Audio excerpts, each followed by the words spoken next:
Fake third Parker hood pulled tight around her head. Tunnel vision turning the tune of everything she should have said to scuff the ground with the sound of her white Nikes, the only thing she could see. She bustled her way out of the rave that she'd hustled her way into. Things just hadn't turned about the way she'd wanted. So now, gravel under toe, she hurried. She made smoke rings out of the air that chilled pocket-tucked fingers which told her she shouldn't be here, with plucky breaths of wind which tried to freeze her but at the same time needed her to be there. She'd gone to the rave to take to the stage, to prove to her bedridden nan that she could do it. She didn't need to be an old man to grab a microphone, keep people raving till the lights come up and they stumble home. She planned to take a photo on her phone, text it to her nan, say, see, this is my world. I can be who I want to be. But it didn't quite happen like that. Whilst winter offered a mask, head, hands, face covered, the task of hiding whiteness helped along on the brightness of the stage. It didn't quite happen like that. You see, she wasn't black, she wasn't male, she wasn't even suntan brown, she was bloody pale, she was skinny, she was kind, she was timid, she was shy, so no offence, she just wasn't right.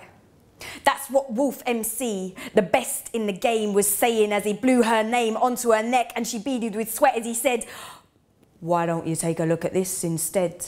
Undid his zip. Could he get a kiss? She'd never been told that this was the movement she should make towards self-improvement, but she'd never been told that it wasn't.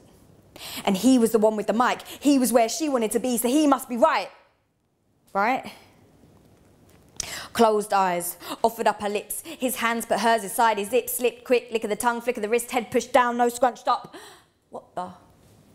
It didn't happen to me, she told herself in puffs of frozen air, listening to a whisper say, that prayer didn't do that to me, nobody knows, it's cool, it's okay. Shakes make her stop at the bus stop, which stops buses that don't stop where she lives. Can't see the red plastic bench underneath, still just her feet, but she digs her fingers numb into the nooks of the seat and doesn't scream.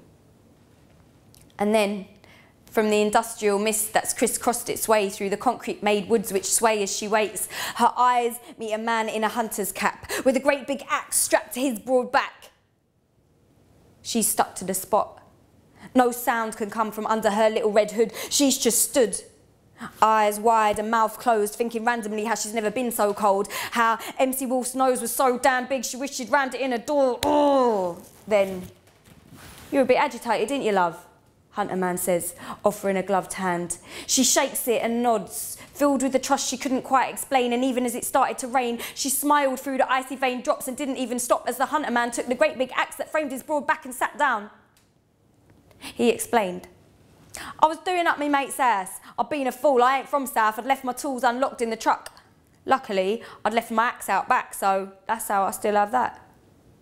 In turn, she told him all the things she'd learnt about the big bad MC Wolf and all the filthy stuff he'd said and done.